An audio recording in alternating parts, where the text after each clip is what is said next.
드라마보다 재밌고 흥미진진한 성경 이야기가 펼쳐집니다. 더 깊은 성경의 세계로 인도하는 CTS 두라노 성경교실 인바이블의 최윤영입니다. 오늘도 장동민 부총장님 함께 잘해주셨는데요. 요즘 한참 그 대학교 기말고사 기간이죠. 요즘 엄청 시험 준비들 아이들이 하고 있을 텐데 교수님으로서 시험을 내고 채점하시는 입장에서 어떤 학생들한테 좀 높은 점수를 주시는 편이세요? 저는 하여튼 이 자기의 이야기를 많이 쓰는 학생이 좋더라고요. 뭐 요새는 그 지식은 인포메이션은 뭐 어디나 구할 수 있으니까 그거 말고 저는 이렇게 생각합니다. 이렇게 쓰는 학생들에게 항상 높은 점수를 줍니다. 그렇군요. 또 교수님마다 스타일이 다르잖아요. 그러니까. 김성 교수님은 어떤 학생들한테 점수 많이 주세요? 네, 저는 주로 뭐 이집트, 그리스, 터키 그런 지역에 대한 과목들 강의하기 때문에요. 네. 항상 기말고사는 여행 계획서 작성입니다. 너무 좋다. 그래서 실제로 여러분들의 답안지를 가지고 내가 인천공항에 가서 터키 가는 손님들에게 나눠준다.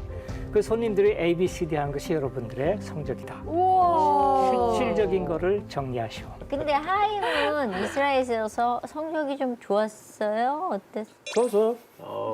뛰어볼 수가 없으니까 인정해야 되는데 어떤 과목에 대해서 가장 제가 솔직하게 말하면 네? 수학은 별로 못했어요. 그때는.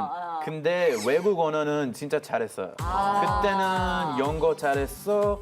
아랍어도 잘했어요. 네?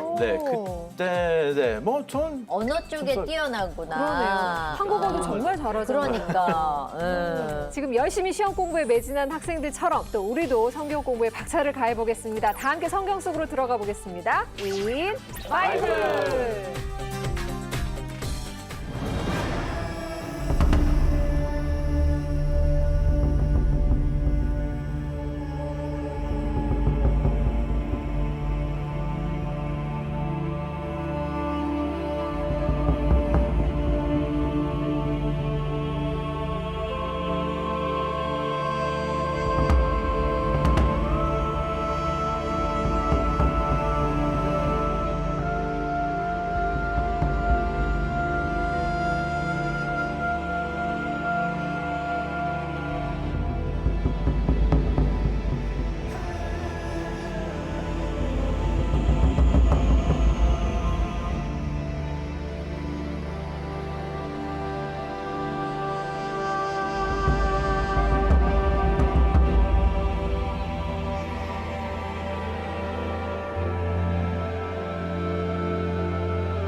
우리가 지난 시간에 이스라엘 역사상 가장 악한 왕이라고 평가받는 아합과 이세벨에 관해서 얘기를 나눠봤어요. 네, 근데 저는 궁금한 게 우리는 지금 하나님 쪽에서만 모든 걸 보잖아요. 근데 백성들의 삶은 어땠는지 너무 궁금해요. 네. 그러니까 이제 모든 성경뿐만 아니라 그 어떤 역사도 마찬가지인데요. 네. 굉장히 풍요로운 시대인데 불의해. 그러면 그 빈부의 격차가 심해지고 양극화 현상이 나타나게 됩니다. 그 나아만 장군 얘기 혹시 아시죠? 예. 엘리사 네. 나아만 장군 네. 고쳐줄 때 네. 그 게하시가 왜 예. 그 쫓아가서 받아오잖아요. 혹시 뭘 받아왔는지 아세요? 거기까지가 은과 게하시가? 옷을 받았습니다. 예, 옷 받은 거밖에 생각이 안 났어요. 은 2덩이와 옷 2벌을 받아왔어요. 그런데 엘리사가 네. 그 게하시를 보고 이렇게 이야기를 했어요. 이게 재밌습니다. 네. 지금이 어찌 은을 받으며 옷을 받으며 감람원이나 포도원이나 양이나 소나 남종이나 여종을 받을 때냐 이렇게 돼 있어요. 받은 거는 양과 은과 옷밖에 없잖아요. 네. 근데 포도원 감람원 남종과 여종 네. 양과 소 이거 왜 여기다 다 끼워놓은 거예요? 이게 그만큼 그 당시의 사람들의 모습이었던 거예요. 재판관이 재판을 잘못해주고 포도원과 감람원을 받은 거예요. 그다음에 제사장이 와서 기도해달라 그러면은 돈 많은 사람 위해서 기도해주고 양과 소를 받은 거죠. 고리업자들처럼. 예언자가 와서 하나님 말씀 전해주세요 그러면은 그에게 막 축복해주면서 남종과 여종을 받는 거죠. 이게 이제 그런 시대였던 거예요. 그 악하고 슬픈 시대에 하나님의 마음을 알아 하나님의 마음을 대변한 사람, 오늘 엘리야의 얘기를 좀 더 깊이 좀 해볼까 싶습니다. 아합과 엘리야의 만남 아주 강렬했죠, 목사님. 그렇죠. 우리 뭐 잘 아는 것처럼 갈멜산에서의 대결. 근데 왜 갈멜산이냐? 우리 김성 교수님께서 좀 소개를 이제 해주셔야 될 텐데. 케렘엘이란 뜻이고요. 네. 케렘은 포도원입니다.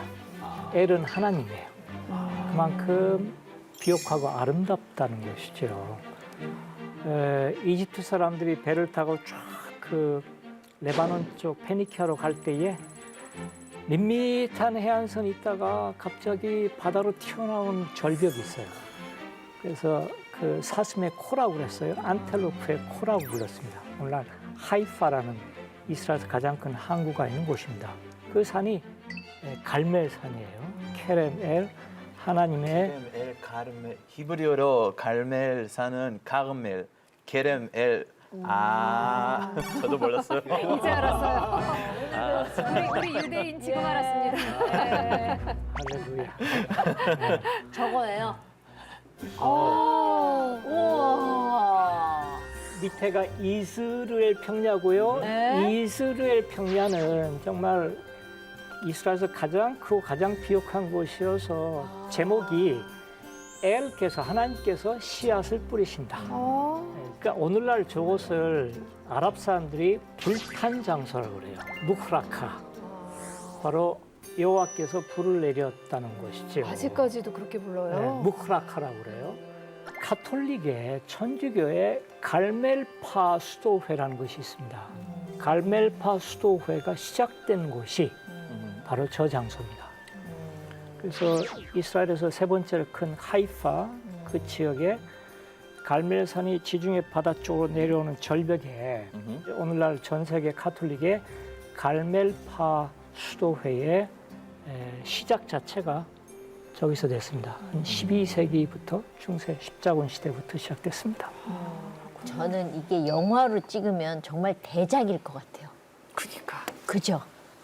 왜냐하면 여기서 한 사람만 딱 엘리야 뭐 그렇게 뭐 등치가 좋았을 것 같지도 않고 그렇죠. 뭐 후질근했을 거 아니에요. 그렇죠. 예. 저쪽에서는 막 다 꾸미고 막 화려한 거 막 맞아. 귀걸이 이만한 거 하고. 막 여자 사제 450명 저쪽 400명 이래가지고 막 다 꾸미고 내가 오늘 정말 니들 다 죽었어 이러고 나오는데 이쪽에서 한 명 딱 나오는 거 아니에요. 그렇죠. 예. 그걸 좀 이렇게 영화처럼 한번 멋있게. 그렇죠. 예. 그러니까 이 엘리야는 예. 그 털옷을 입었다 그랬어요. 예. 그러니까 이렇게 가공을 한 옷이 아니라 그쵸. 그냥 짐승 가죽을 입은 거죠. 그리고 뭐 이제 야생 식물 이런 걸 먹고 사는 사람이었잖아요.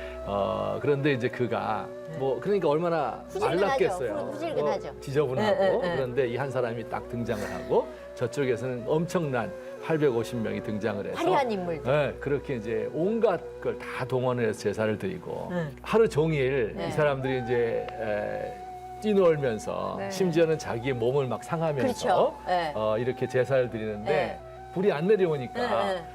신이니까 좀 묵상하고 있는지 네. 아니면 잠깐 어디 들렀는지 네. 아니면 뭐 밖에 나갔는지 잠자고 있는지 모르겠다 더 크게 소리 질러라 네. 이렇게 조롱을 하죠. 엘리야가. 엘리야가.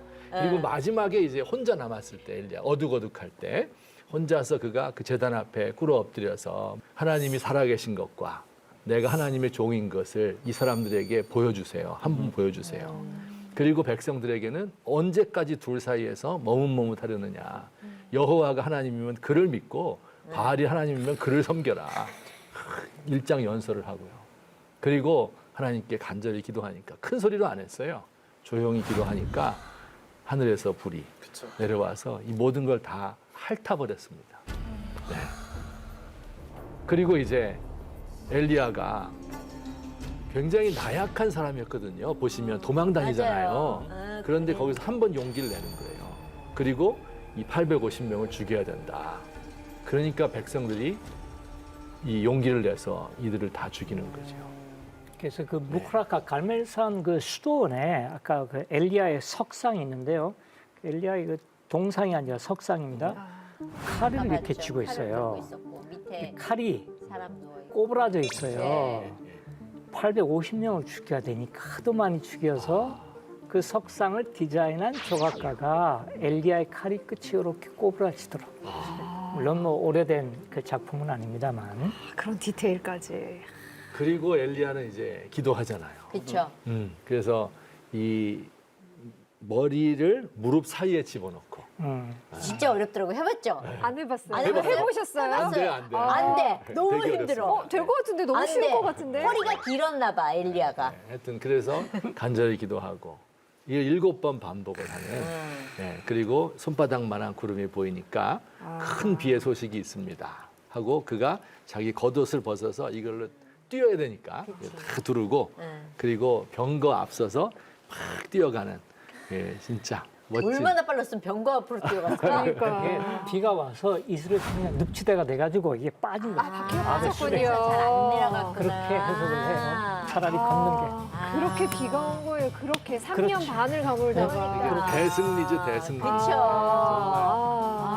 대단하네요. 최고야. 일이 일어났는데 악의 세력은 그렇게 쉽게 물러가는 게 아닙니다. 그러니까. 그렇게 쉽게 물러갈 거였으면 악이라고 안 그러죠. 그렇죠. 예. 이세벨이 아까 뭐라 그랬지? 이세벨이 이세벨이 엘리야에게 엘리한테 너 딱 걸렸어. 너 나한테 그딴 식으로 너 거기 그대로 있어. 내가 가만 안 둬. 이런 거죠. 그렇지. 예? 너 이거잖아. 그러니까 예. 그러니까 또 엘리야는 그래요? 대결을 해야 되잖아요. 네. 그게 아니야. 도망가요. 그러니까 왜 그 많은 일을 했던 엘리야가 갑자기 한순간에 이세벨 말 한마디에 나 죽는다 그러고 그렇게 도망갈 수가 있어요? 그러니까 난 너무 이해. 근데 사람이니까. 그러니까 목숨이 무서워서라기보다도 네. 이제 너무 낙심을 한 거죠. 이게 이겼잖아요. 네. 그러면 악이 근절돼야 되는데 그게 아니라 이제는 그 악이 더 커지고 자기를 죽이려고 하니까 그러니까 이제 그가 뭐 두려움 때문이라기보다도 너무 낙심이 되어서 이게 진짜 하나님이 우리와 정말 함께 하시는. 하나님은 갈멜산 대결을 통해서 바알 신의 허상을 드러내고 누가 참신인지 눈으로 확인시켜 주셨습니다. 이를 계기로 해서 하나님께서는 아합과 이세벨이 잘못을 깨닫고 이스라엘을 옳은 길로 이끌기를 원하셨을 것 같아요. 그러나 끝내 돌이키지 않았습니다. 그 결과 그들의 최후 어떻게 됐죠? 여기 이제 굉장히 그 중요한 한 요절이 등장을 하는데요. 제가 읽어드릴게요. 열왕기상 18장 17절인데요. 하나님이 그 낙심해 있는 엘리야에게 이렇게 이야기를 했어요. 하사엘의 칼을 피하는 자를 예후가 죽일 것이요 예후의 칼을 피하는 자를 엘리사가 죽이리라. 아람 시리아의 왕이었던 하사엘에게 기름을 부어서 왕이 되게 해. 왜냐하면 그가 야합의 가문을 멸망시킬 거야. 그다음에 예후라는 이스라엘의 장군에게 기름을 부어서 왕이 되게 해. 그러면 그가 군사 반란을 일으켜서 이세벨을 죽일 거야. 그리고 마지막에 엘리사를 택해서 이제 그에게 기름을 부어 내 후계자가 되게 하라. 그러면 하사엘이 못다 죽인 것을 예후가 죽일 거고 예후가 못다 죽인 것을 엘리사가 죽일 거야. 악이라는 것이 갈멜살 대결 하나에서 끝나는 게 아니라 이렇게도 기니까 이런 긴 세월 동안 내가 이 악을 다스리겠다 이렇게 말씀해 주셨고 그 이후로는 이제 그 순서대로 일이 진행이 됩니다. 그래서 아람에 의해서 이스라엘이 외적의 침입을 받는 거죠. 하나님이 외적들을 몽둥이로 사용해서 이 불순종하는 이스라엘을 때리게 되는 이야기가 나와 있습니다. 그리고 물론 그때 아합이 그 아람과의 전투에서 죽음을 당하게 되죠. 이제 아합이 죽음 당하는 장면도 되게 재밌어요. 네. 그 예언자가 당신 죽을 거다 이렇게 예언을 하니까 아합이 변장을 하고 내가 왕복을 입고 나가면 사람들이 나만 공격할 것 그렇지. 같으니까 그러니까 이 정도로 허약한 사람이에요. 그 마음이. 잔머리가 또 되게 돌아가는 사람인 것 그래서 같아요. 그렇지. 이 평복을 입고 갔는데 화살 쏜 게 우연히 맞아서 아합이 이제 거기서 죽음을 당하게 되고 그러니까 멀리 봤어도 죽었었을 텐데 네. 머리를 쓴 거죠. 네, 머리를 네. 지가 아무리 굴려봐도 아무리 굴려도? 사람이 자기의 길을 계획해도 네. 여호와께서 그 결과는 만드신다. 개들이 그의 피를 핥아먹었다. 예. 그곳이 바로 나봇의 포도원 자리였다. 하나님은 그러니까 그런 것 같아요. 우리가 죄를 지은 그곳에서 내가 느껴서 그 일을 회개하지 않으면 반드시 그것에 대한 것들을 알게 하시는 거? 그런 왜냐하면은 다른 데서 죽어서 다른 게 처리가 돼도 되는데 그곳에서 그렇게 행하시잖아요. 그렇죠. 그 자리에서 죽을 때 아합은 그 예언을 생각했을 것 같아요. 그렇겠죠. 어. 예. 네가 예. 이스라엘을 괴롭히는 자요. 네. 그죠? 그러면서 네가 죽으면 개들이 네 피를 핥아먹을 거다. 아, 엘리야가 딱 한마디 했는데 그게 딱 성취가 되잖아요. 야, 근데 때는 늦으리. 무섭습니다. 후회한들 못하리. 그러니까 진작에 잘할 걸. 그러니까. 어때요, 하임은 이 얘기 들으면서? 아합의 결말은 네.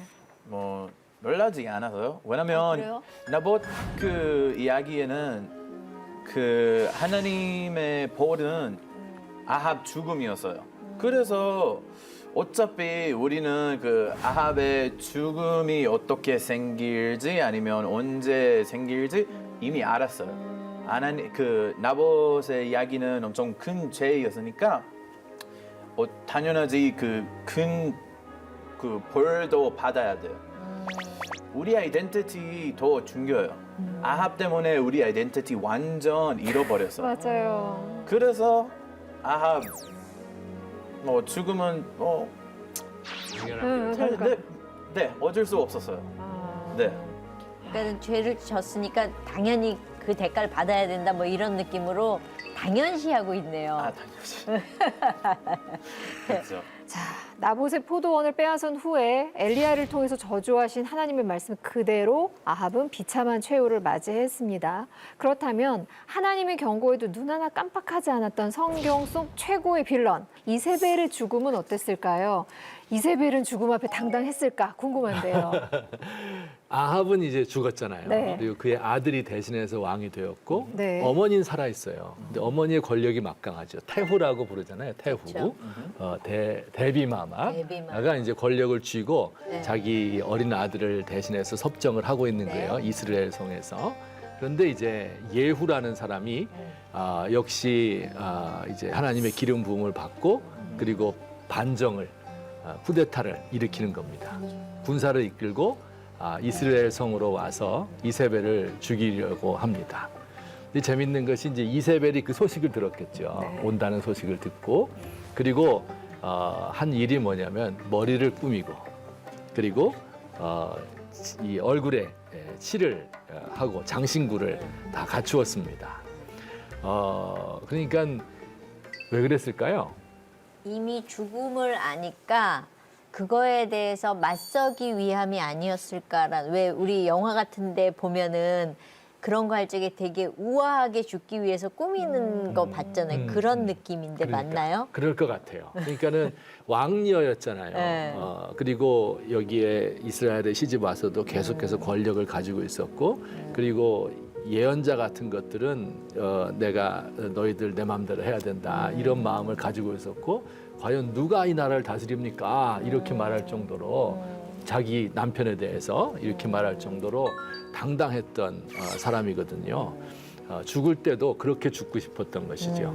이제 이 악녀의 끝인데 이렇게 당당하게 죽은 거예요.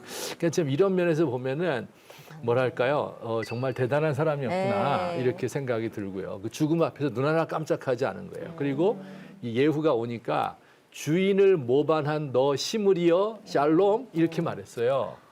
그럼 무슨 뜻이냐면 오므리 이전에 시므리라는 사람이 군사 반란을 일으켰다가 7일 만에 죽었거든요. 그렇죠. 너 최후도 그렇게 될 거야. 오물이 손에 죽었잖아요. 그렇죠. 오므리 손에 죽은 거죠. 그런데 지금 그렇게 이야기하는 거예요. 너도 그렇게 될 거다. 너 이러면서 반란 성공 못해 이런 뜻이군요. 그런 뜻이죠. 저주를 퍼붓는 거죠. 예, 그리고 끝까지. 당당하게 끝까지, 끝까지. 예, 죽음을 맞이하게 됩니다. 그 죽음도 근데 너무 비참하잖아요. 그렇죠. 그 자기를 따르던 시종들이 네. 그 여자를 성에서부터 밀어 넘어 창밖으로 던져서 그렇죠. 그래서 이제 거기서 엄청 드라마틱해. 네. 예.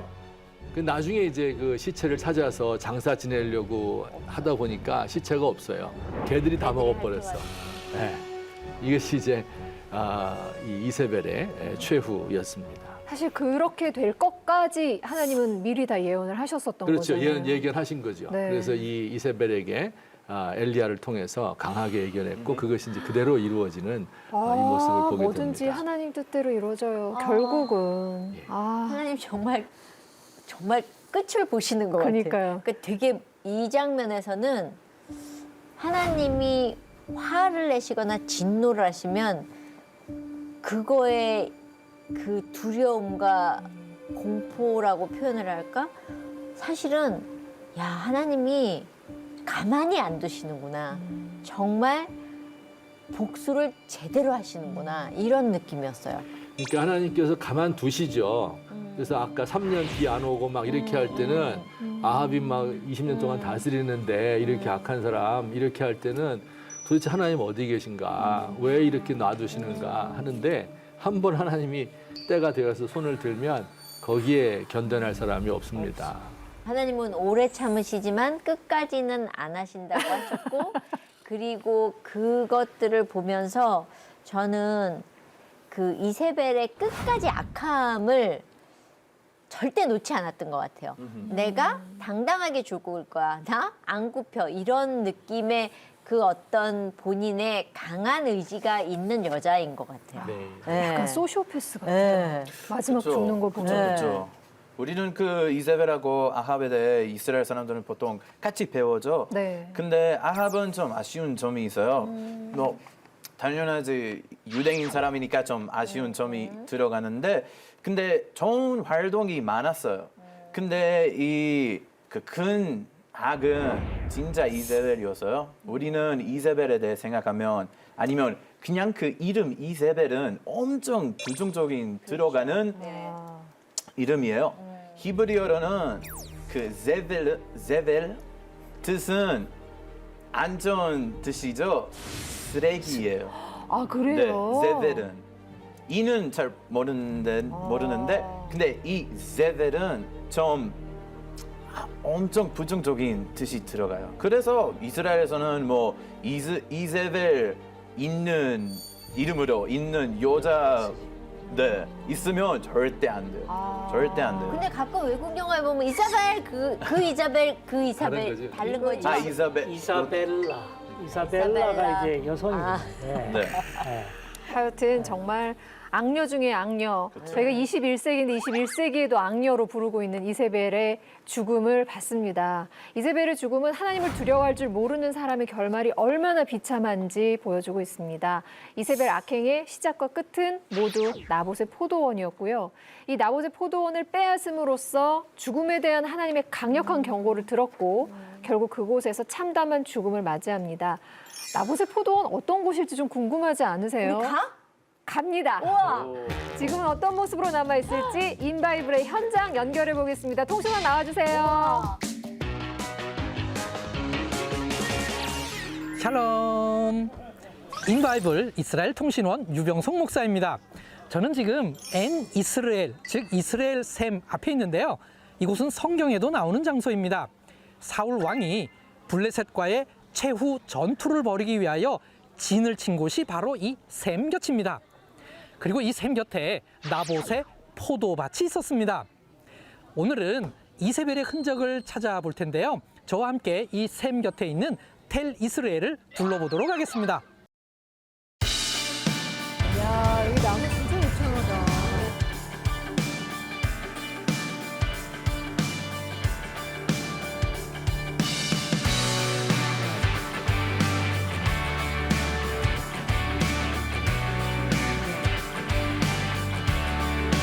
지금도 저렇게 휴양지 그렇죠. 똑같아요. 요즘도.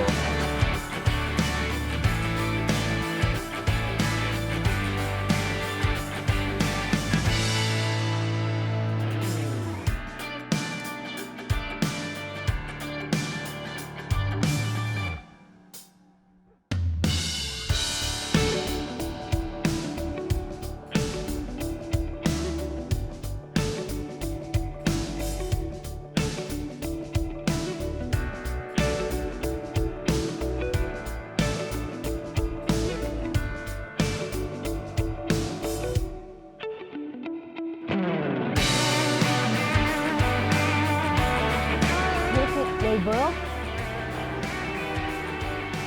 대단하다.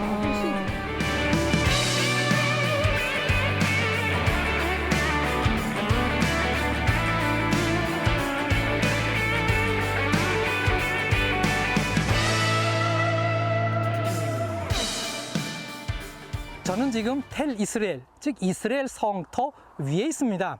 제 뒤로 지금 한참 발굴 중에 있는데요. 이 성의 길이는 289m, 폭은 157m나 되는 아주 큰 성이었습니다. 아합 왕은 사마리아 성은 여름 궁전으로 사용하고 이 이스라엘 성은 겨울 궁전으로 사용하기 위하여 이렇게 큰 성을 지었던 것이죠.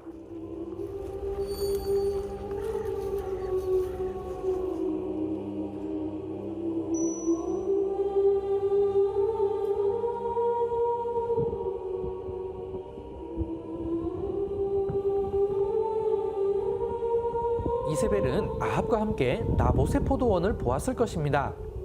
나봇의 포도원은 아합의 왕궁과 가까운 곳에 있었습니다. 그러므로 아합의 왕궁을 찾으면 나봇의 포도원의 위치를 짐작할 수 있습니다. 바로 이 아합의 왕궁은 텔 이스라엘입니다. 아합 왕은 더 욕심을 내서 성 앞에 있었던 포도밭을 나봇으로부터 구입하려고 했던 것입니다. 그런데 나봇은 팔지 않겠다고 했던 것이죠. 아합은 이로 인해 식사를 아니하고 고민에 빠지자 이세벨은 거짓 모함을 해서 나봇을 죽였습니다. 그리고 나봇의 포도원을 빼앗아 아합에게 주었습니다. 엘리야 선지자는 아합과 이세벨이 나봇의 핏값을 받게 될 것이라고 선포했습니다. 여기구나. 아하.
지금까지 나봇의 포도밭과 이를 불이한 방법으로 취했던 이세벨의 최후의 장소인 텔 이스라엘을 둘러보았습니다.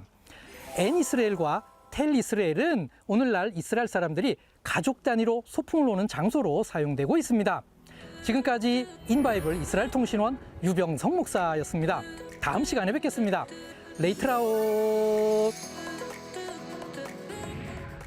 제가 이스라엘에 간 적이 있었거든요. 예. 네. 갔는데 거기서 이제 하나 가져왔죠. 뭐? 유물을. 뭐요? 이 봉투도 그때 있었던 건데 와, 그래요? 그대로 갖고 네. 계세요? 이 고고학자께서 감정을 이게 뭔데요? 제가 동전 같은데? 걸어가고 있는데 옛날 이제 거예요. 나귀를 타고 어떤 분이 왔어요. 그래가지고 이걸 동전을 하나에 20달러씩 사라는 거예요. 이게 이제 고대 사마리아 시대 거라고. 네, 그래서 맞아요, 이제 교수님? 로마 시대, 신약 시대. 로마 시대? 하여튼 그래서 맞아요? 그렇대. 그래가지고 안 사겠다고 그랬더니 올라갔다가 내려오는데 닦아줘요? 깎아줘요. 5달러에 사래요. 그래서 20달러 달라 그러더니 5달러. 할 수 있겠다 해가지고 두 개를 한 10달러 주고 샀어요. 아. 예, 예. 그런데 기독교 박물관에 그 개정하시면 요 오리지널 저 신약 시대. 그래요? 진짜요? 서기 1세기. 아, 나 목사기 지석진이라 그럴 근데 뻔했는데. 버스 타고 이제 가야 되잖아요. 네. 버스에 오니까 그 사람이 또 버스에 나타나가지고 $1 목사님. 거의 아, 이제 진짜구나. 시대 오리지널. 근데 자기가 자기 집에서 캐낸 거라 그러면서 워낙 많기 때문에 그러니까. 아, 그죠? 많아요. 가짜를 만드는 게 더 훨씬 더 비싸. 어렵죠. 가짜로 만드는 게 더 비싸다. 그러니까 자기 집에서 발견한 거라고 터에서. 아, 순간 제가 목사님한테 지석진 씨라 그럴 뻔했다. 왜요, 왜? 지석진 씨가? 지석진 씨가 그렇게 이런 걸로 많이 사가지고 $1 이래가지고 그러니까. 산 거 많거든요. 잘 섞는군요. 잘 써봐. 아, 이런 정말 슬픈 근데 사연이 있었습니다. 아, 정말 라보세 포도원이 그 당시에는 더 아름다웠겠다. 또 그렇죠. 그때는 또 잘 그치. 가꾸어졌을 테니까 이런 생각이 얼마나 들어요. 탐이 나게 그 풍요롭고 딱 보는 순간 와 여기 이거 갖고 싶다, 뭐 이렇게 이랬겠지. 됐겠죠. 아합이 네. 또. 아, 정말.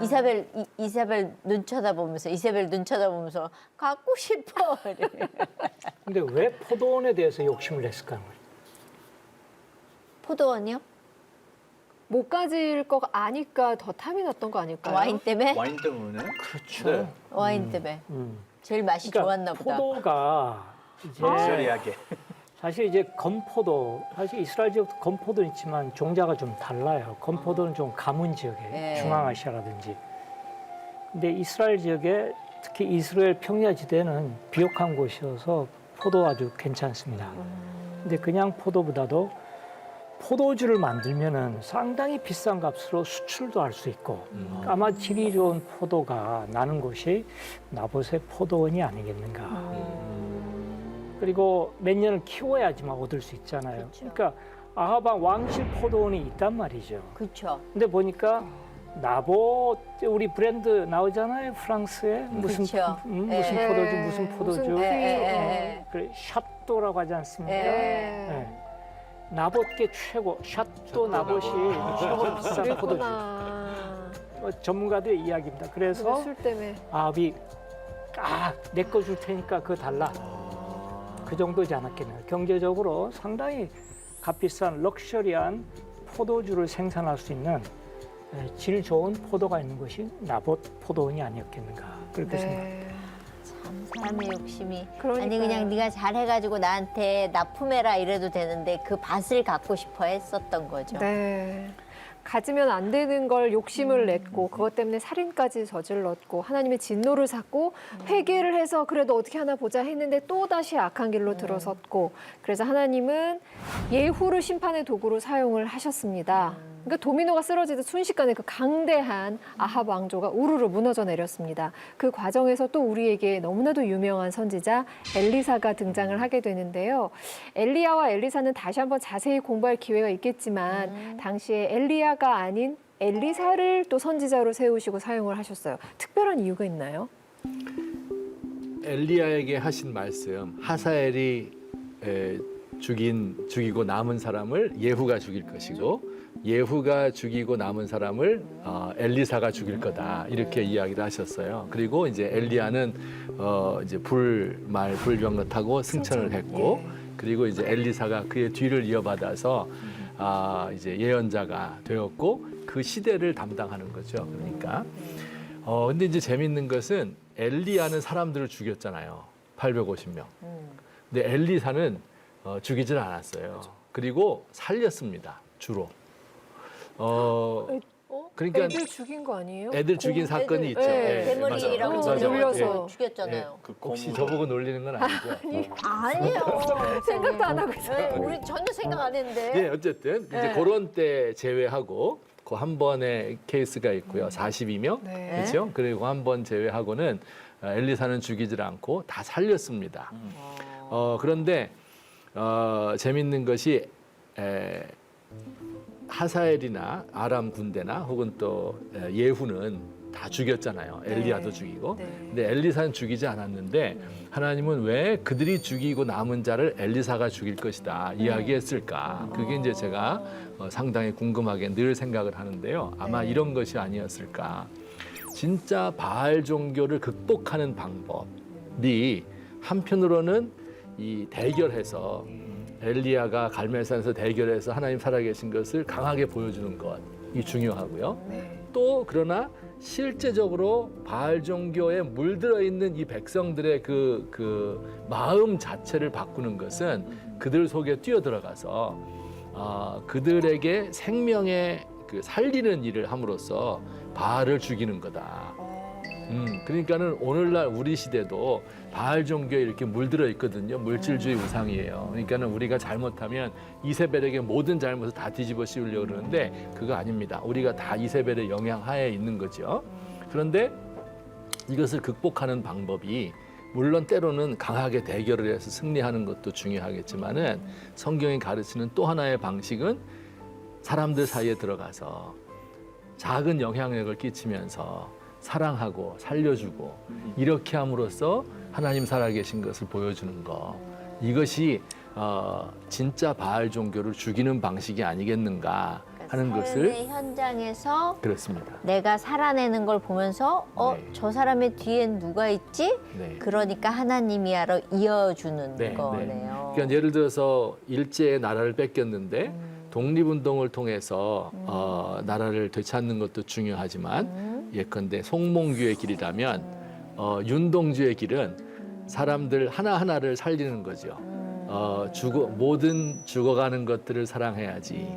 나는 나의 갈 길을 가야겠다. 이렇게 그 시를 끝을 맺잖아요. 이렇게 하면서 사람을 살리는 이 두 가지 방식, 이것을 우리에게 보여주고 있는 것이 아닌가. 그래서 오늘날도 이렇게 작은 곳에서 내 처해져 있는 곳에서 사람을 살리는 것, 이것이 바알 종교를 극복하는 방식이다. 저는 그렇게 생각하고 있습니다. 자세한 것은 다음 시간에 엘리야와 엘리사를 통해서 또 배우시면 되겠습니다. 네.